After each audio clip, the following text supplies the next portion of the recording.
전에 고통받던 자들에게는 흑암이 없으리로다. 그러니까 전에 고통받은 자들이 흑암에 쌓였대요. 그 흑암은 현실적인 어려움일 수도 있고 심리적인 어려움일 수도 있고 영적인 어려움일 수도 있겠죠. 그것을 흑암으로 좀 표현했겠죠. 옛적에는 여호와께서 스불론 땅과 납달리 땅이 멸시를 당하게 하셨더니 그 후에는 해변길과 요단 서쪽, 요단 저쪽 이방의 갈릴리를 영화롭게 하셨느니라. 갑자기 지도가 나오니까 막 헷갈리는데 그냥 쉽게 이해를 하면 이렇게 될 것 같아요. 여기가 이제 갈릴리 호수인데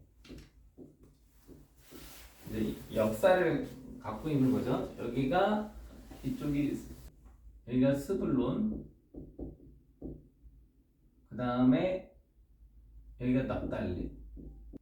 그러니까 옛적에는 여호와께서 스불론 땅과 납달리 땅이 멸시를 당하게 하셨다. 멸시를 당했다라는 소리는 뭔 소리냐면 외적의 침입을 받았다라는 거죠. 네. 그래서 점령이 당한 거니까. 왜냐면 여기가 북쪽이니까. 그래서 멸시를 당하게 하셨는데, 그러니까 우리한테 적용하면 우리가 사단에게 또는 우리 환경의 지역사회를 통해서 어떤 안 좋은 영향을 통해서 우리가 멸시를 당한 거죠. 근데 해변길과 요단 저쪽 이반길 갈릴리를 영화롭게 하셨다. 해변의 길들과 갈릴리 여기 갈릴리 호수 주변에를 영화롭게 했대요. 이게 소리 뭐냐면 외적이 쳐들어와서 여기 점령하잖아요. 그런데 여기가 이제 우리로 따지면 혼혈아들이 사는 거죠. 쳐들어왔으니까 외적이. 그래서 혼혈아들이 사는 지역이 외국인들이.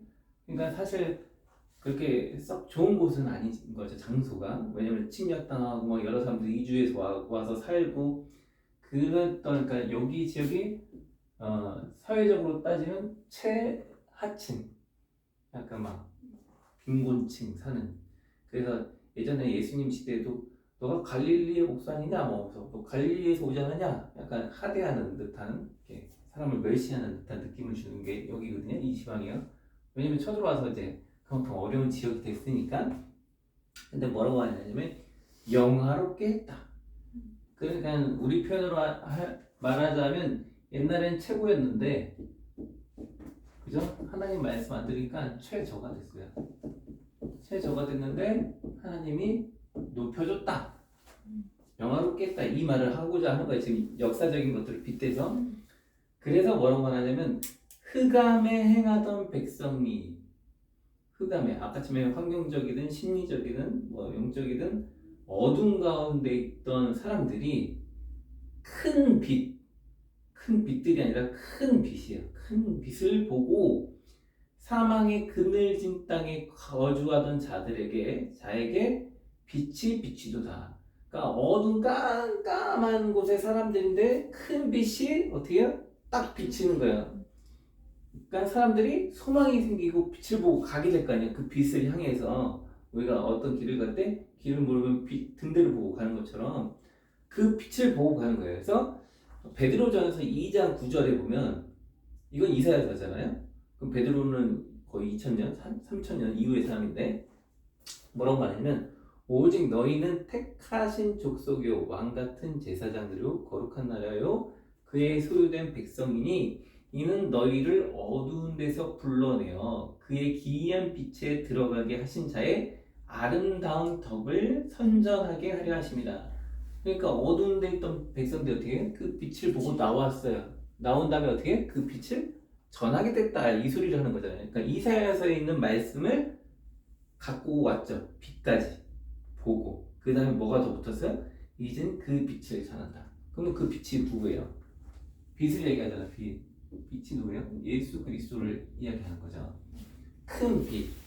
주께서 이 나라를 창성하게 하시며 그 즐거움을 더하게 하셨으므로 추수하는 즐거움, 탈취물을 나눌 때 즐거움 같이 그들이 주 앞에서 즐거워하오니.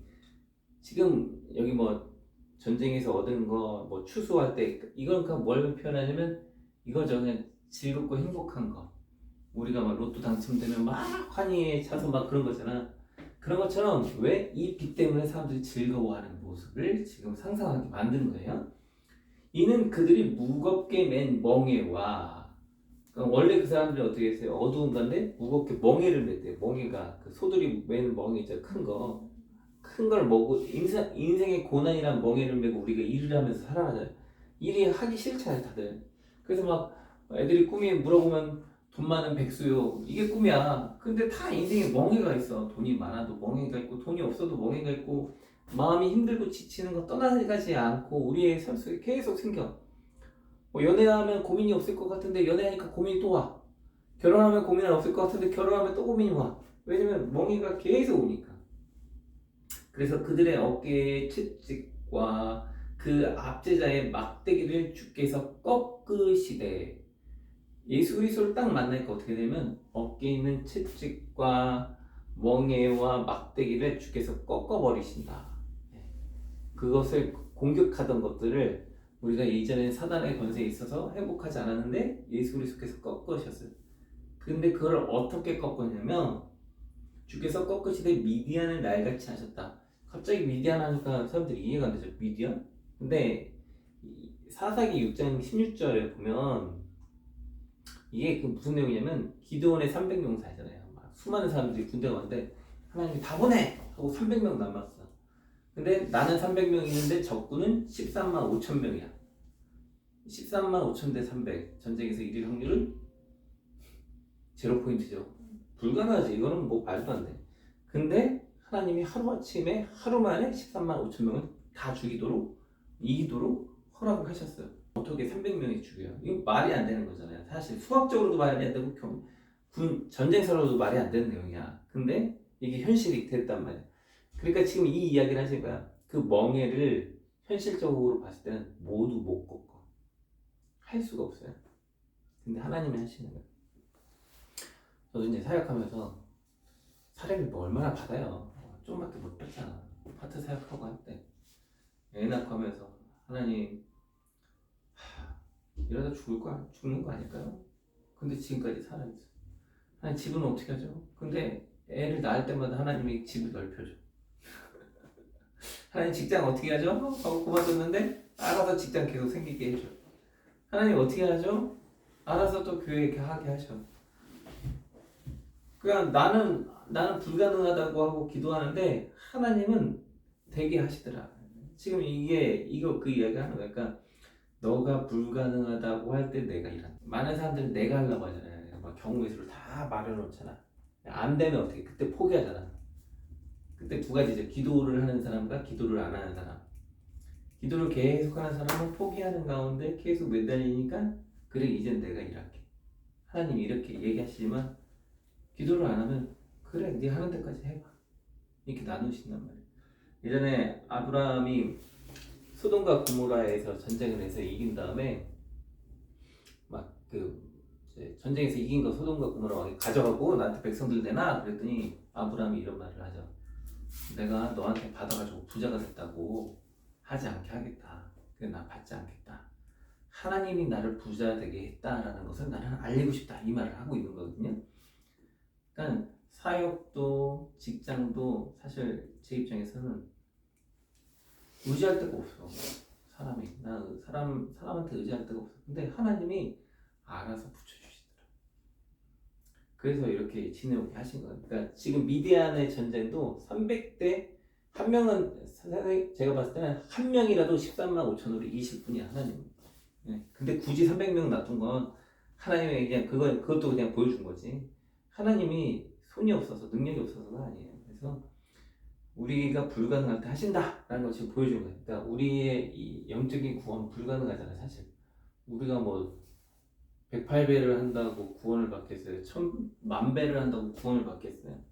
아니면 돈이 뭐 몇백억 있다고 해서 돈을 구원받겠어요? 아니면 IQ가 너무 좋아서 구원을 받겠어요?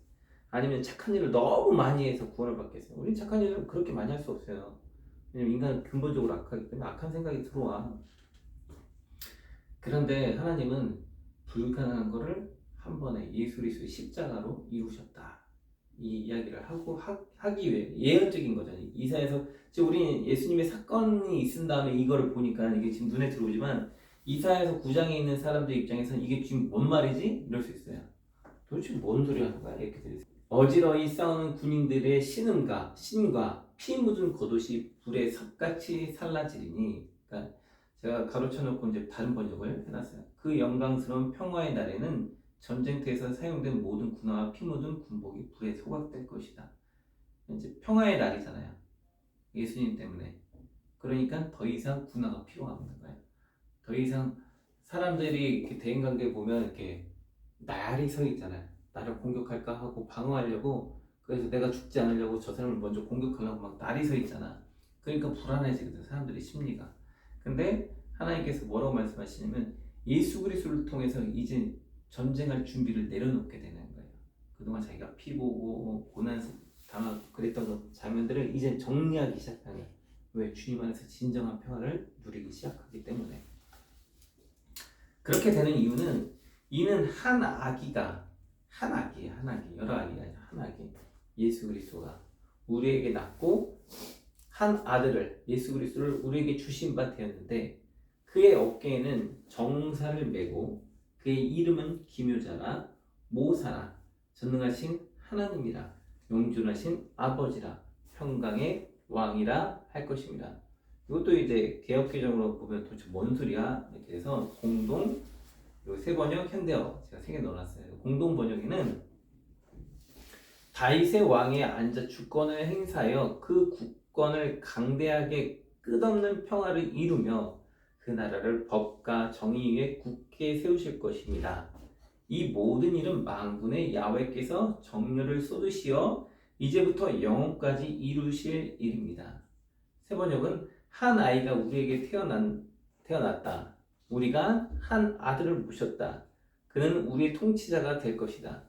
그의 이름은 놀라운 상담자. 그러니까 조언자가 상담자이기도 하거든요, 영어로. 그래서 놀라운 상담자, 그러니까 놀라운 조언자, 전능하신 하나님이다. 영존하신 아버지다. 평화의 왕이다. 불릴 것이다. 현대어는 한 아기가 났으니 우리에게 주신 아들이다. 그가 우리의 통치자가 될 것이다. 그 이름은 위대한 스승. 아까 지금 놀라운 조언자, 상담자였잖아요. 놀라운 스승, 전능하신 하나님, 영원히 계신 아버지, 평강의 왕. 그러니까 예수 그리스도의 이름이 스승이시기도 하며 하나님이시기도 하고 아버지이기도 하고 평화의 왕이라고 불리기도 하는 거예요. 그러니까 아기가 아버지고 하나님이고 신인 거예요. 그러니까 사람인데 이렇게 불린대. 되게 모호하잖아요. 근데 유대인들은 어떻게 학습하고 배웠냐면 하나님은 한 분이시다 라고 배웠어요. 그렇기 때문에 이 사람들 입장에서 하나님은 인간이 될 수가 없어요. 근데 이사야에서는 지금 뭐라고 말하냐면 인간인데 스승이면서 하나님이면서 영원히 계신 아버지 평강의 왕, 이렇게 언급을 하고 있는 거죠. 그 정사와 평강이 도함이 무궁하며 영원하며 또 다윗의 왕자와 그의 나라에 군림하여 그 나라를 굳게 세우고 지금 이후로 영원히 정의와 공의로 그것을 보존하실 것이라. 만군의 여호와의 열심히 이루실 것이라. 이것도 말이 좀 어려워서 세 번역으로 보면 그의 왕권은 점점 더 커지고 나라의 평화도 끝이 없이 이어질 것이다. 그가 다윗의 보좌와 왕국 위에 앉아서 이제부터 영원히 공평과 정의로 그 나라를 굳게 세울 것이다. 만군의 주님의 열심히 이것을 반드시 이루실 것이다. 한번 상상을 해봐요. 아이가 태어났어. 근데 다윗의 가문에서 태어나. 근데 평화가 끝이 없어. 영원하다는 거잖아요. 그죠? 왕국 위에 앉아 계셔. 근데 이제부터 영원히 공의와 정의를. 그럼 이건 이 땅에 있는 거예요? 하늘에 있는 거예요? 하늘에 있는 거야. 근데 이 모습은 뭐야? 인간이야. 논리적으로 막 안 맞는 듯한 이 모습을 막 이렇게 주는 거야. 그러니까 사람들이 이걸 읽으면서 막 혼란스러울 거 아니야. 이게 도대체 인간인가? 신인가? 뭐 하면서 만군의 주님이 이것을 이루신다. 반드시 이루실 것이다. 라는 거죠. 그래서 주께서 야곱에게 말씀을 보내시며 그것을 이스라엘에게 임하게 하셨은즉 모든 백성 곧 에브라임 사마리아 주민이 알 것이오늘 그들이 교만하고 안악한 마음으로 말하기를 벽돌이 무너졌으나 우리는 다듬은 돌, 깨끗한 돌, 새 돌로 단단한 돌로 다시 만들 거고 뽕나무들이 찍혔으나 우리는 백향목으로 그것을 대신하리라. 제가 사진 갖다가 뽕나무하고 위에 거는 뽕나무, 아래 건 백향목이에요. 보시면 누가 길쭉해요? 백향목이 길쭉하죠. 자재로서는 더 길쭉한 나무가 세게 줄잖아요. 그러니까 이 말은 뭐냐면 사마리아가 한 이쯤이었나? 이렇게 지도를 제가 넣어드렸죠. 여기 보시면 사마리아가 에브라임이라고 써 있는 데 있죠. 요즘에 에브라임이라고 써 있잖아요. 에브라임. 여기 에브라임이 있는데 여기 안에 사마리아가 있단 말이에요. 그러니까 지금 뭔 말하고 있냐면 예수님이 오셨어 사람들한테. 근데 뭐냐면 곧 에브라임과 사마리아 주민이 알 것이오늘. 그러니까 이분이 주님인 걸 안다는 걸 모른다는 거예요. 아는 거예요. 그러니까 바리새인들이 하나님이심을 알아. 근데 그들이 뭐라고 돼 있어요? 교만해서, 안악해서 어떻게? 뭐라고 말하냐면 그래 네가 벽돌을 헐었어? 그럼 난 단단한 벽돌로 쌓을게. 너가 뽕나무를 찍었어? 그럼 난 백향목으로 다시 쌓을게. 이 말은 복음이 들어갈 때 어떻게? 복음을 닫아버린다라는 거예요. 우리가 사람들이 보면 이렇게 신이 있음을 인정하는 듯한 표현들 많이 써요. 무신론이라고 하면서 신이 있는 듯한 표현을 써. 뭐 예를 들면 돌아가셨다. 어디로 돌아갔다는 거예요? 하늘로 갔다. 뭐 이런 소리를 하는 거죠. 그럼 믿는 자든 안 믿는 자든 막 이런 말을 쓴단 말이야. 저도 상담을 하면서 저는 신이 없습니다. 막 그래서 저는 주먹을 믿어요. 근데 제 인생은 신이 도와주지 않아서 폭망이 있어요. 이런 말을 해서 왔다 갔다 해 애들이. 그러니까 신이 없다고 생각하는데 또 표현은 신이 있다는 거, 왜 내 인생은 이렇게 됐지? 하면서 막 표현을 쓴단 말이에요. 왔다 갔다 한단 말이에요. 그러니까 하나님이 복음을 갖다 들이밀어줬는데 자꾸 자기 스스로 뭔가를 이루려고 한다는 거죠. 뭔가를 자꾸 벽돌을 쌓고 하는 거예요. 그래서 하나님 반응이 이제 여기서 보면 이런 반응들이 참 재미있어요. 저는 하나님이 어떻게 반응하시면 그러므로 여호와께서 르신의 대적들을 일으켜 그를 치게 하시며 그의 원수들을 격동하시며 갑자기 또 르신이 나와. 그러니까 우리 또 헷갈리잖아. 르신이 뭐냐면 제가 아래 뽑아놨지만 아람 다마스쿠스의 왕 이름을 르신이야. 아까 지금 여기 외적이 쳐들어왔다고 했죠. 이쪽에 여기가 다스리던 사람이 르신이야. 르신 위쪽에. 근데 이 시대가 한 시대를 말하는 게 아니라 막 여러 시대, 막 몇백 년 전들 것들을 다 이어서 하나로 뭉쳐놓은 거예요. 그러니까 구약 성경에 대해서 이해가 없는 사람이 읽으면 도대체 뭔 소리? 이렇게 되는 거예요. 지금 구약 성경에 있는 걸 다 여기다 넣은 거야. 그러니까 시대는 다 달라요. 사실은 이게 한 시대를 지금 막 말하는 건 아니야. 그러니까 지금 상징적인 의미를 말하죠. 뭘 말하고자 하냐면 나를 치는 대적이 온다는 거예요. 네. 너가 계속 싸봐. 너 치는 대적 보내줄게. 이 이야기 하는 거예요. 너가 뽕나무 세워? 백향목 세워? 새 돌로 다시 쳐? 그래 쳐. 그러면 너를 치는 대적을 너한테 보내줄 거야. 어떻게 쓰냐면 원수를 격동시켰다. 원수가 움직이도록 만들었다. 그래서 아래 제가 현대어 번역으로 해놨죠. 그러므로 여호와께서 그들의 대적을 일으켜 그들을 치게 하셨으니, 또는 공동 번역에서는 동에서는 시리아, 서에서는 블레셋이 일어나 이스라엘을 마구 집어삼키게 하시네. 그래도 그의 분노는 가시지 않고 그 드신 손을 아직도 내리시지 아니하시네.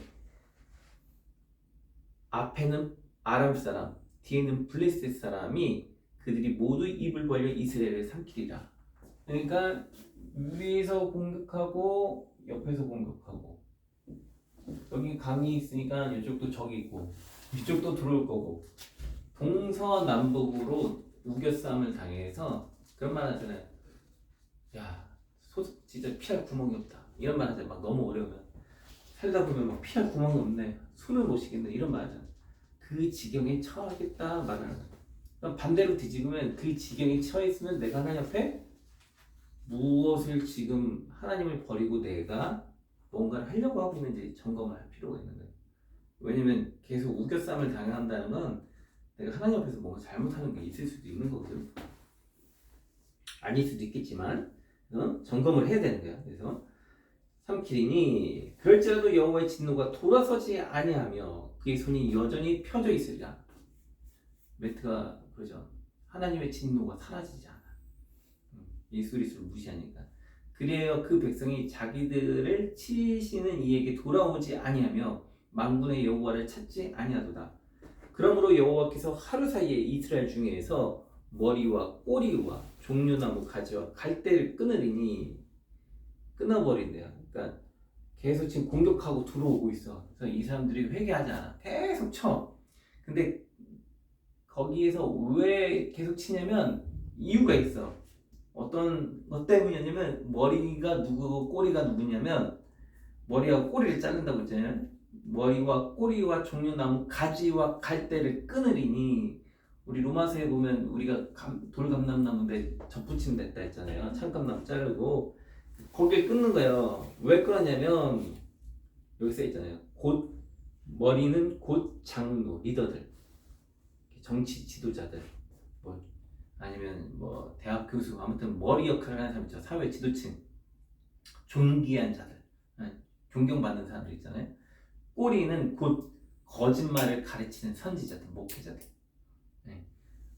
하나님의 말씀을 가르친다고 하면서 자신의 배를 불리는 사람들, 그죠? 종교적으로 이득을 보려고 하는 자들. 그러니까 이거는 꼭 목회자만 포함되는 건 아니에요. 불교든 이슬람교든 모든 종교 교리를 갖고 있는 자들 있잖아요. 근데 사실은 모든 종교가 하나님을 찾게 돼 있단 말이에요. 근데 그 종교성 자체가 하나님을 찾는 게 아니라 자기 집단의 이익과 개인의 이익을 대변하면서 간다면 그건 종교적인 가르침에서 벗어난 거잖아. 그 이야기를 하는 거예요. 그래서 머리와 꼬리를 잘라버리신 거예요. 그러므로 여호와께서 단 하루 만에, 제가 현대화 번역으로 다시 해놨죠. 그러므로 여호와께서 단 하루 만에 이스라엘 지도자들과 백성 그리고 거짓말하는 예언자들을 쳐서 벌하실 것이다. 종교 지도자들까지. 저는 한국 사회가 지금 이렇다고 봐요. 코로나로 인해서 교회가 많이 지탄의 대상이고 목회자들이 지탄의 대상이고, 그리고 사실 뭐 정치적으로도 안정되지 않아서 사실 이러다가 뭐 어떤 일들이 벌어지면 뭐 정치 지도자들 뭐 다 내려가는 건 순식간이잖아요.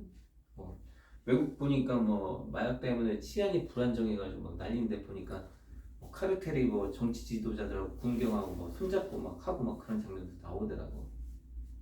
그러니까 리더들이 정신을 안 차리면 그 나라를 갖다가 싹 말아버리신다. 이 이야기 하고 계시는 거죠.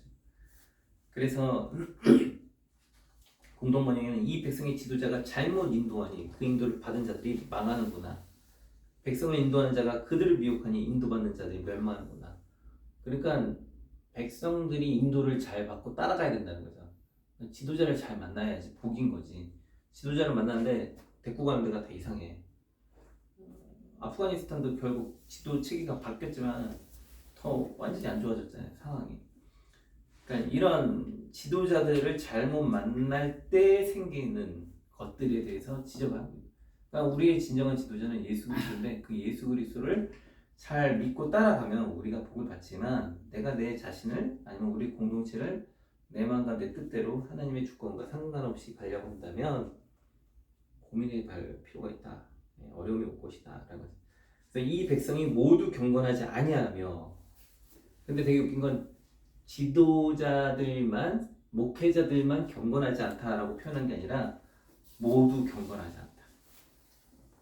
다 먹고 살기 바쁘더라고. 그러니까 그 모든 교회가 목회자들만의 잘못은 아니다. 성도들도 그렇게 만들 수도 있다. 왜? 악을 행하고 모든 입으로 망령되게 말을 하기 때문에. 하나가 돼서 움직이는 거죠. 그러니까 결국 소돔과 고모라를 멸망시키실 때 하나님이 은 10명 때문에 없어서 멸망시키시잖아요. 이 사회가 그렇게 될 수 있다라는 거죠. 모두 다 악해서. 그러므로 주께서 그들의 장정들을 젊은이들을 기뻐하시지 아니하시며 그들의 고아와 가부를 긍휼히 여기지 아니하시리라. 원래 우리는 어떻게 배웠어요? 하나님이 고아와 가부를 돌보시는 하나님, 그죠? 약자를 돌보시는 하나님. 그렇게 배웠잖아요. 근데 하나님이 분노하시니까 돌보지 않으세요, 이들을. 그럴지라도 여호와의 진노가 돌아서지 아니하며 그의 손이 여전히 펴져 있으리라. 대저 악행은 불타오르는 것 같으니 곧 찔레와 가시를 삼키며 빽빽한 숲을 살라 연기가 위로 올라가게 한것 같은 것이라. 그러니까 모든 악행은 하나님이 그냥 불타는 곳에다 나무 장작 넣어서 태우는 것처럼 다 태워버리겠다. 지금 이 표현을 하시는 거예요. 그래서 현대에서는 이 백성이 악은 가시와 엉겅퀴를 태우는 불과 같아서 연기가 치솟는 산불처럼 타오르고 있다. 세번역에서는 참으로 악이 불처럼 타올라서 찔레나무와 가시나무를 삼켜버리고 우거진 숲을 사르니 이것이 연기 기둥이 되어 휘돌며 올라간다. 공동번역은 만군의 야훼께서 분노하시어 땅이 타오르니 백성은 불길 속에서 사라지는구나. 고리 형제마저 아껴주는 사람이 없다. 사람들이 죽어가는 모습을 또는 악이 타는 모습을 지금 나타내주고 있는 거예요. 약간 시처럼. 그래서 우리가 악하면 사람들이 타는 거죠. 북한 사회가 하나님 앞에 돌아오지 않으니까 정말 너무 힘들잖아요. 굶어 죽어가고 막 서로 막 그런 상황이 되잖아요. 그래서 만군의 여호와의 진노로 말미암아 이 땅이 불탈이니 백성은 불의 삽과 같이 같이 같을 것이라. 사람이 자기의 형제를 아끼지 아니하며. 다른 번역은 만군의 주님이 진노로 땅이 바싹 타버리니 그 백성이 마치 불을 떼는 땔감같이 되며 아무도 서로 아끼지 않을 것이다. 저는 요즘에 뉴스 보면서 난민들이 많이 넘어가잖아요. 그거 보면 안타까워. 왜냐면 그들이 주님을 찾지 않기 때문에 하나님이 어떻게 보면 그렇게 아끼시고 보호하신다는, 아까 지금 고아와 가부를 돌보시는 하나님이잖아. 근데 자기 나라 안에서 살 곳이 없어서 오다가 보면 얼마나 불쌍해. 배 타고 가다가 막 빠져 죽고 너무 마음이 안타까워. 우리가 돌봐야 될 분들인데 그 나라가 그렇게 된 건 하나님 앞에 돌아가지 않았기 때문에 하나님께서 그런 어려움을 허락하신다는 것. 그래서 하나님 앞에 빨리 잘 돌아가야 된다. 그래야지 복받는 나라, 복받는 백성이 된다. 그렇지 않으면 지도자부터 예언자까지 모두 다 하나님이 쓸어버리시고 있다. 한국도 그러지 말라는 법이 없어요. 종교 지도자나 정치 지도자나 모두 잘 뽑고 백성들이 잘 가야 된다, 이 이야기하는 거죠. 그래서 마지막 본문이 아래 그죠. 오른쪽으로 움킬지라도 배고플 거고 왼쪽으로 먹을지라도 배부르지 못하여. 그 말은 뭐예요? 주님 없이 많이 벌어서 오른쪽으로 가든 왼쪽으로 가든 넌 항상 배부르지 못할 거야. 그 다음에 어떻게 말하면 각자 자기의 자기 팔을 잘라서 고기로 먹는다? 상상할 수 없는 일이죠. 그만큼 힘들다는 것이 말하는 거예요. 자기 팔의 고기를 먹을 것이며, 므낫세는 에브라임을, 그러니까 형이 동생이 형을, 가족애가 상할 정도로 이런 안 좋은 상황이 된다는 거죠. 국가가 국가를, 나라가 나라를, 형제가 형제끼리, 가족끼리 싸우는 상황이 벌어지는 거예요. 또 그들이 합하여 유다를 치리라. 그럴지라도 여호와의 진노가 돌아서지 아니하며 그의 손이 여전히 펴져 있습니다. 그런 상황이 벌어진다고 하나님 불쌍해 그냥 그만할게 이게 아니라, 그런다 해도 하나님이 분노가 꺼지지 않아요. 왜냐면 결국 이들이 그리스도를 십자가에 못 박고 믿지 않았잖아요. 죽이고. 그러니까 하나님의 진노를 끄지 않는다, 이렇게 말씀하고 계신 거죠. 느끼신 점.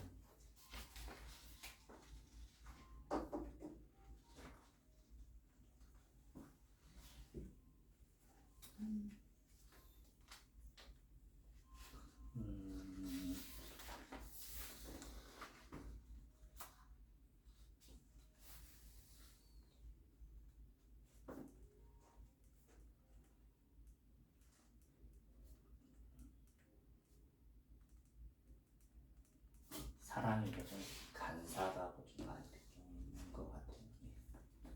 결국은 이제 자기 일로 안 되는 거에 대해서 이제 하나님은 찾지만 이제 그게 이제 자기 뜻으로 이제 변질되고 이러다 보니까 이제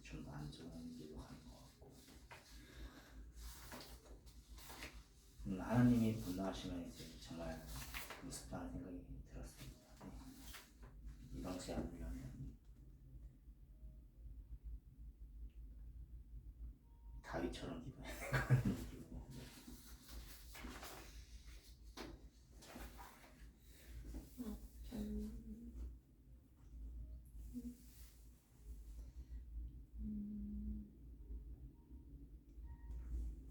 사절에서 말했듯이 두번 할 때 주님이 다 일하신다. 그게 제일 많이 와닿았던 것 같아요.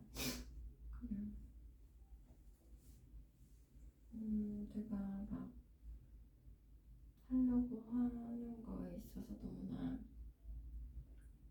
괴로워할 필요 없고 하나님이 다 일하신다는 것을 느꼈던 말씀인 것 같아요. 우리 각자 기도하고 읽겠습니다. 사랑과 은혜가 풍성하신 하나님 아버지 도와주시옵소서. 이 시간 우리에게 은혜를 내려주시고 주님께서 우리를 위로하시고 붙잡아 주시옵소서. 우리 삶이 고난 가운데 어려운 가운데 있을 때 하나님 그 시간을 위로하시고 주시옵소서. 하나님의 사랑과 은혜를 경험하게 바랍니다. 주여 도와주시옵소서. 하나님 앞에 소중히 있는 가운데 우리가 주님의 온전히 진정 경력 미술을 작은 잘 만나게 원합니다. 진정한 하나님을 만나고 그 하나님 가운데서 자유함을 느끼기 원합니다. 주여 모든 것들이 주님 앞에 나아가서 무릎 꿇기를 원합니다. 하나님 앞에 무릎 꿇는 자들이 되게 하시고 아버지 모든 민족들이 주님을 섬기게 해 주시옵소서. 주님은 정말 그 하나님 앞에 나갈 수 있도록 도와주시고 사랑하고 주시지 않도록 도와주시옵소서.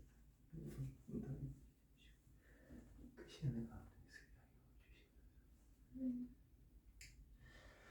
사랑과 은혜가 풍성하신 하나님, 우리가 각자 개인의 문제와 고민들이 있습니다.